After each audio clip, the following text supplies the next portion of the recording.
Hello everyone, welcome back to Agri Roots. I hope इस channel में मैं जो भी वीडियोस डाल रही हूँ वो आपको किसी ना किसी तरीके से ज़रूर हेल्प कर रही होगी आगे आने वाले एग्ज़ाम्स के लिए। ऐसे ही मैं और वीडियोस बनाती रहूँगी और अगर आपको मेरा चैनल पसंद आ रहा है तो उसे सब्सक्राइब करना ना भूलिएगा। हमारा आज का टॉपिक है एनिमल हस्बेंड्री।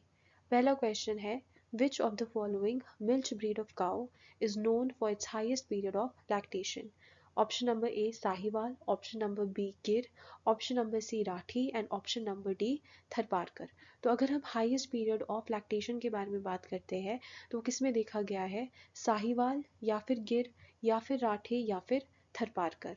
तो इसका जो करेक्ट आंसर है वो है option number B, that is Gir. जो साहिवाल है ये भी एक मिल्च ब्रीड है जिसका ओरिजिन पाकिस्तान का है। अगर हम राठी के बारे में बात करते हैं, इसका ओरिजिन है ऑफ राजस्थान। अगर हम थरपारकर के बारे में बात करते हैं तो इसे हम वाइट सिंधी भी कहते हैं और इसका ओरिजिन जो है वो है पाकिस्तान। जो साहिवाल ब्रीड है काऊ की, इसका जो मिल्क होता है हमारे पास वो सबसे ज़्यादा स्वीट होता है, that is it has the sweetest milk of all. And इसमें जनरली लूज स्किन होती है जिसकी वजह से हम इसको लोला भी कहते हैं। ड्यू टू कलर हम इसको मुल्तानी के नाम से भी जानते हैं। ये राउंड अबाउट 1500 टू 2500 लीटर्स ऑफ मिल्क पर लैक्टेशन प्रोड्यूस करती है। अगर हम गिर के बारे में बात करते हैं, जो एक गिर होता है इसमें डिजीज रेजिस्टेंस जो है वो भी बहुत ज़्यादा पाया जाता है। इसके अलावा इसके जो हॉर्न्स होते हैं उनकी शेप हाफ मून होती है, या फिर हम बोल सकते हैं कि क्रेसेंट शेप हॉर्न्स जो है वो इनका एक कैरेक्टरिस्टिक फीचर होता है। Next is Rathi. Rathi breed जो है हमारे पास वो राजस्थान की है, इसे जनरली हम कामधेनु ब्रीड के नाम से भी जानते हैं। Next is Tharparkar. जो थरपारकर होती है उसे हम वाइट सिंधी जो है वो भी कहते हैं। पाकिस्तान एरिया जो है वहाँ से इसका ओरिजिन जो है होता है। इसमें अगर हम हॉर्न्स के बारे में बात करते हैं तो वो स्पेसिफिक होते हैं, that is lyre shaped horns होते हैं जो एक कैरेक्टरिस्टिक फीचर होता है। जो ये थरपारकर हमारे पास होती है ये डुअल पर्पस ब्रीड है। जो राठी हमारे पास है वो भी डुअल पर्पस ब्रीड है। अगर हम गिर के बारे में बात करते हैं ये मिल्च पर्पस ब्रीड है। और साहिवाल के बारे में भी अगर हम बात करेंगे तो ये भी एक मिल्च पर्पस ब्रीड है। Next is question number 2, that is exotic breed of cow known for its acclimatization to harsh conditions is option number A Jersey, option number B Holstein Friesian, option number C Brown Swiss and option number D Frisval। जो ये चारों के चारों options है ये चारों के चारों exotic breed of cow जो है वो है। अगर हम बात करें acclimatization to harsh conditions तो इसका करेक्ट आंसर होगा option number C, that is Brown Swiss. ये round about 5000 litres of milk पर लैक्टेशन जो है प्रोड्यूस करते हैं। अगर हम हॉलिस्टन फ्रीशियन जो है उसके बारे में बात करते हैं तो ये about 5000 to 6000 litres milk produce करते हैं एंड इसका हाईएस्ट बॉडी वेट होता है। अगर हम जर्सी काऊ के बारे में बात करें ये 4500 लीटर्स ऑफ मिल्क पर लैक्टेशन प्रोड्यूस करते हैं और जो ये मिल्क प्रोड्यूस करते हैं उनमें फैट सबसे ज़्यादा होता है। मोर ओवर एक और इसका कैरेक्टरिस्टिक फीचर होता है जर्सी काऊ का कि जो इसका जो लैक्टेशन पीरियड होता है वो अबाउट 365 डेज का रहता है। अगर हम फ्रिजवाल के बारे में बात करते हैं तो जो फ्रिजवाल हमारे पास होता है वो एक क्रॉस है बिटवीन हॉलिस्टन फ्रीजियन एंड साहीवाल। ये अबाउट 3800 लीटर्स ऑफ मिल्क जो है उसे प्रोड्यूस करते हैं। तो क्वेश्चन में हमसे पूछा गया है exotic breed of cow for its acclimatization to harsh conditions. तो इसका करेक्ट आंसर है option number C, that is Brown Swiss. हमारा नेक्स्ट क्वेश्चन इज सियाता is a cross between option number A Holstein Friesian multiplied by Jersey and Gir, option number B Jersey into Sahiwal, option number C Jersey into Tharparkar and option number D that is Tharparkar into Holstein Friesian। अगर हम सियाता के बारे में बात करते हैं तो वो क्रॉस होता है बिटवीन जर्सी एंड साहिवाल। ये प्रोड्यूस करता है round about 2800 litres of milk. अगर हम हॉलिस्टन Friesian multiplied by Jersey multiplied by गिर के बारे में बात करता है तो ये होता है क्रॉस ऑफ फूले त्रिवेणी, जो round about 3000 to 3500 litres milk जो है उसे प्रोड्यूस करता है। अगर हम जर्सी इंटू थरपारकर के बारे में बात करते हैं तो ये है जरथार ब्रीड, ये 2700 लीटर्स ऑफ मिल्क जो है उसे प्रोड्यूस करता है। अगर हम थरपारकर के बारे में बात करते हैं इंटू हॉलिस्टन फ्रीजियन तो ये हमारे पास किसके बीच का क्रॉस है, ये हमारे पास क्रॉस है ऑफ करन फ्राइज। जो ये करंट फ्राइज होता है हमारे पास है, ये अबाउट 3700 लीटर्स ऑफ मिल्क जो है वो प्रोड्यूस करता है। करंट फ्राइज के अलावा जो है हमारे पास एक और होता है cross breed, that is Karan Swiss. Karan Swiss जो है वो किसके बीच का क्रॉस होता है, वो क्रॉस होता है of Sahiwal into brown Swiss. And ये कितना लीटर्स मिल्क जो है वो प्रोड्यूस करता है, ये प्रोड्यूस करता है अबाउट 3800 लीटर्स ऑफ मिल्क। तो इस क्वेश्चन में हमसे सियाता पूछा गया था, वो किसके बीच का क्रॉस है, सियाता क्रॉस होता है between Jersey and Sahiwal, that is option number B is the correct answer. Question number 4. Which of the following draught breed of cow is found in Mysore and is known as the fastest among all? Option number A is Nagori, option number B is Dioni, option number C is Amrit Mahal and option number D is Malvi. इसका correct answer होगा option number C, that is Amrit Mahal. It is a draught breed of cow which is found in Mysore and is the fastest amongst all the animals. अगर हम नगौरी breed के बारे में बात करें तो जो नगौरी ब्रीड हमारे पास होती है ये भी हमारे पास डॉट पर्पस ब्रीड होती है, जिसे जनरली नगौर में हमारे पास जो है या फिर जोधपुर में इन राजस्थान जो है वहाँ जनरली देखा गया है। जो ये नगौरी हमारे पास होती है उसकी जो लेग्स हमारे पास होती है वो बहुत ज़्यादा स्ट्रॉन्ग हमारे पास होती है, इसलिए it is generally use to pull tongas. अगर हम दियोनी ब्रीड के बारे में बात करते हैं, दियोनी ब्रीड भी डॉट पर्पस की ही ब्रीड हमारे पास होती है। इसका जो ओरिजिन हमारे पास होता है वो जनरली हैदराबाद का है, बट अगर हम इसकी पॉपुलैरिटी के बारे में बात करते हैं तो ये जनरली मध्य प्रदेश में महाराष्ट्र जो है वहाँ पे जनरली ज़्यादा फेमस होती है। ये या तो रेड कलर की होती है हमारे पास है या फिर ब्लैक कलर की जो है होती है। जो अमृत महल के बारे में हम अगर हम बात करें तो जैसे हमने ऊपर पढ़ा कि it is the fastest amongst all the animals और ये जनरली मैसूर में होती है। अगर हम मालवी ब्रीड के बारे में बात करें तो मालवी ब्रीड जो होती है हमारे पास वो भी एक ड्राउट पर्पस ब्रीड हमारे पास है, किसकी काऊ की, जो मालवा रीजन जो है मध्य प्रदेश का वहाँ पे जनरली होती है। अगर हम ड्रॉट पर्पस ब्रीड जो है उनके बारे में बात करते हैं अगर और हम बात करें कि which is the superiorest amongst all the drought breeds तो उसका करेक्ट आंसर होगा option number A, that is Nagori. It is the superior amongst all the breeds. मैं यहाँ पे लिख लेती हूँ ऊपर that it is superior amongst all the breeds. पर क्वेश्चन में हमसे पूछा गया था फास्टेस्ट अमंग ऑल, तो इसका करेक्ट आंसर होगा option number C, that is Amrit Mahal. Next is question number 5. Which among the following is found in Guntur and has a well-developed hump? Option number A, Kankrej. Option number B, Rathi. Option number C, Angol. And option number D, Haryana.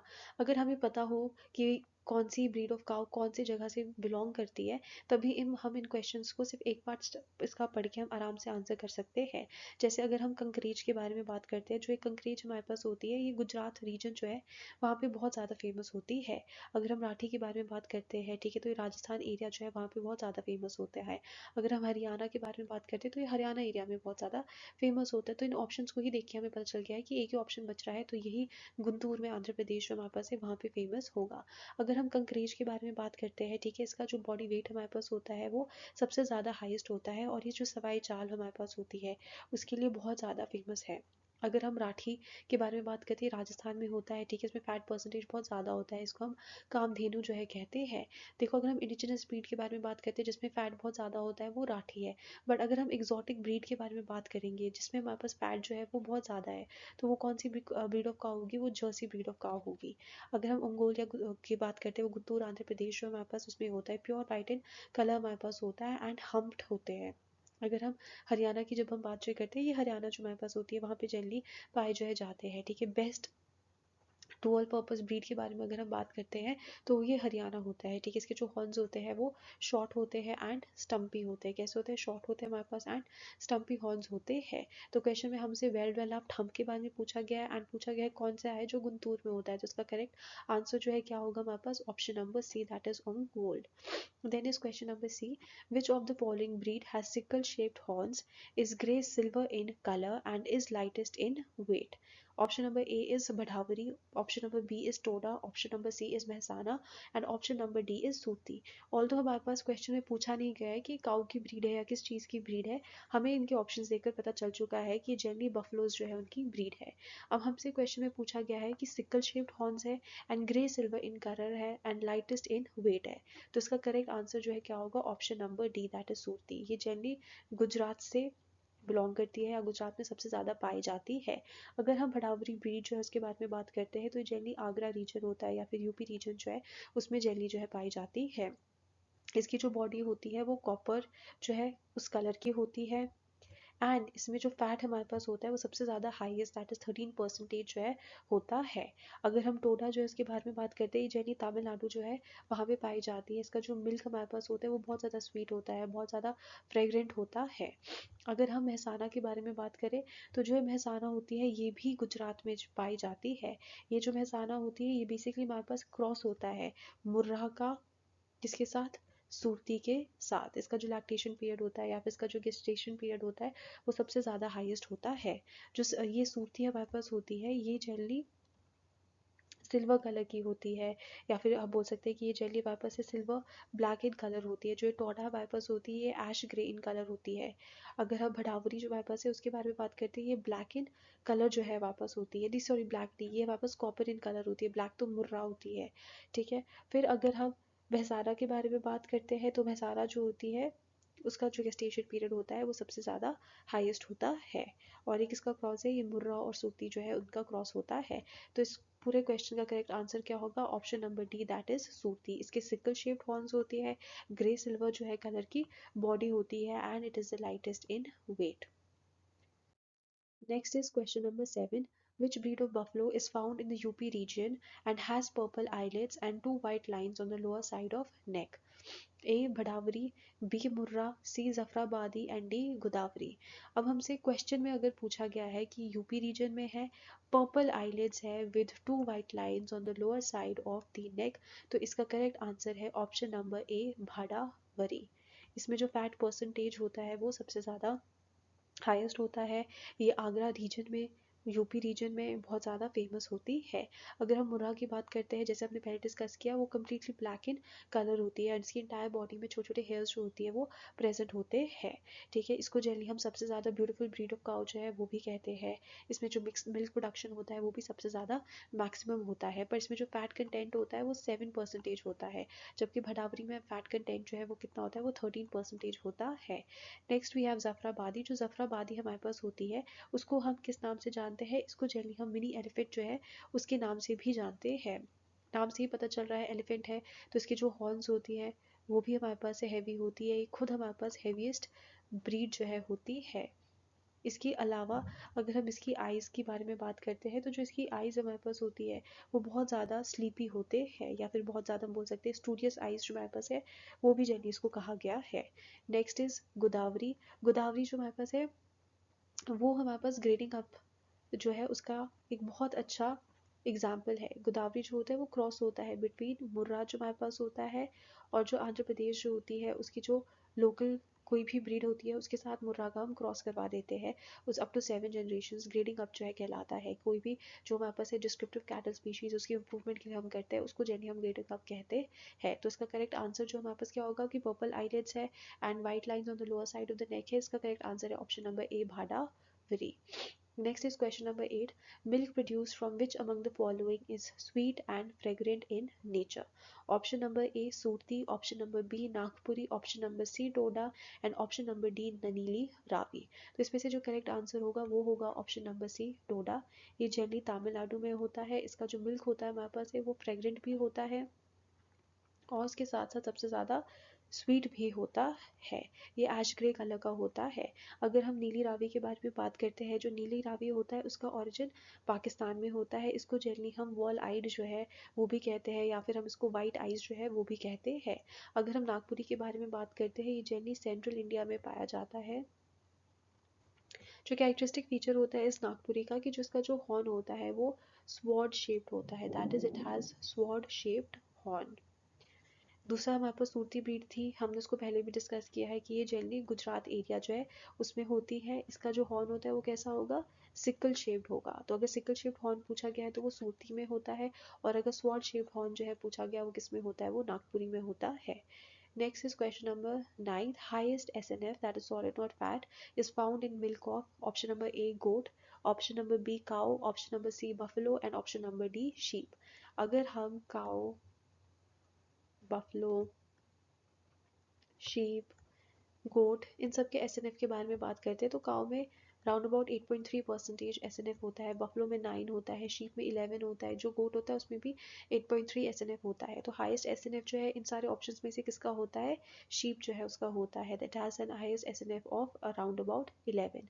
अगर हम इसी solid not fat जो हमारे पास है उसके बारे में हम बात करते हैं, सिंगल टोन मिल्क जो हमारे पास है उसकी अगर हम बात करते हैं, या फिर स्टैंडर्ड मिल्क जो है उसकी हम बात जो है करते हैं, तो वो भी कितना होता है, वो 8.5 जो है होता है। अगर हम फुल क्रीम मिल्क के बारे में बात करते हैं, या फिर अगर हम डबल टोन्ड मिल्क जो है उसके बारे में बात करते हैं, उसका एसएनएफ होता है हमारा 9। अगर हम स्किम्ड मिल्क के बारे में बात करते हैं, जो स्किम्ड मिल्क होता है उसका एसएनएफ जो है कितना होता है, उसका एसएनएफ होता है 8.7। तो क्वेश्चन में हमसे पूछा गया है कि सबसे ज़्यादा हाईएस्ट एसएनएफ किसका होता है, तो सबसे ज़्यादा हाईएस्ट एसएनएफ जो है किसका होता है, शीप का होता है, दैट टू 11।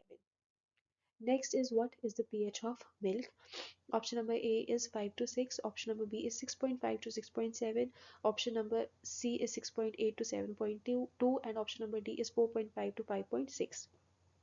तो इसका करेक्ट आंसर होगा कि जो मिल्क होता है उसका पीएच जो है कितना होता है, 6.5 टू 6.7 जो है वो किसका पीएच होता है, वो मिल्क का पीएच होता है। अगर हम मिल्क की एसिडिटी की हम बात करते हैं तो 0.14 टू 0.18% जो है उसकी एसिडिटी जो है होती है। अगर हम उसकी विस्कोसिटी के बारे में बात करते हैं तो इसकी विस्कोसिटी जो हमारे पास होती है वो 2 के करीब होती है। अगर हम इसकी स्पेसिफिक ग्रेविटी के बारे में बात करते हैं तो वो 0.9 होती है। अगर हम इसकी डेंसिटी के बारे में बात करते हैं तो 1.045 जो है उसकी डेंसिटी होती है। अगर हम इसकी टीएसएस के बारे में बात करते हैं तो इसका टीएसएस कितना होता है, 16 टू 17 इसका टीएसएस जो है होता है। तो अब हमसे यहाँ पे क्वेश्चन में पीएच ऑफ मिल्क के बारे में पूछा गया है, तो उसका पीएच जो है कितना है, 6.5 टू 6.7 जो है वो it is the correct pH of milk. Next is what is the temperature of artificial vagina? Option number A is 39 degrees Celsius, option number B is 42 degrees Celsius, option number C is 45 degrees Celsius and option number D is 37 degrees Celsius। जो artificial vagina होता है, ये artificial insemination जो होती है उसके लिए बहुत ज़्यादा इंपॉर्टेंट होता है। तो अगर हम टेम्परेचर ऑफ आर्टिफिशियल विजाइना के बारे में बात करते हैं तो इसका टेम्परेचर जो है कितना रहता है, इसका टेम्परेचर रहता है option number B, that is 42 degree Celsius. It is a correct temperature for artificial vagina. Next is at what temperature is semen stored if dry ice or alcohol is used? Option number A minus 320 degree Fahrenheit, option number B minus 100 degree Fahrenheit, option number C minus 196 degree Celsius and option number D minus 102 degree Fahrenheit।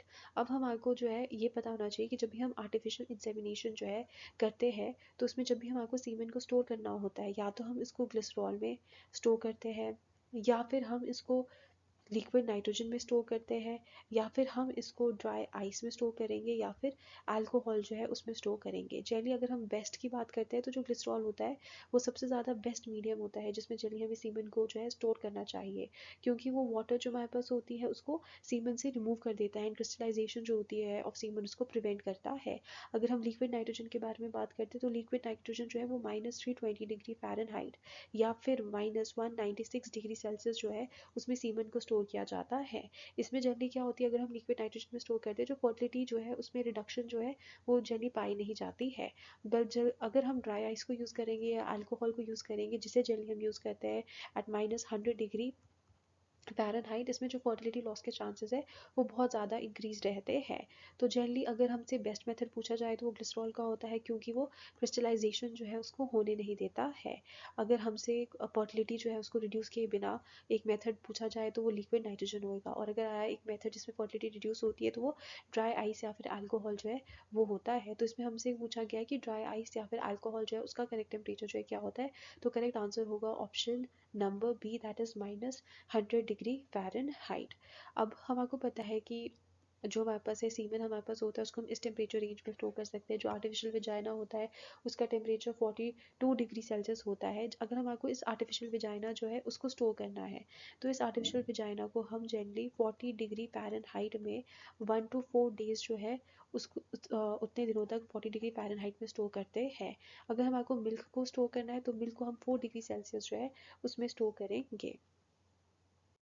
Next is, which artificial insemination method is used in cattle? A is vaginal spectrum method, B is rectovaginal method, C is hand in vagina method, and D is both A and C, that is vaginal spectrum and hand in vagina method.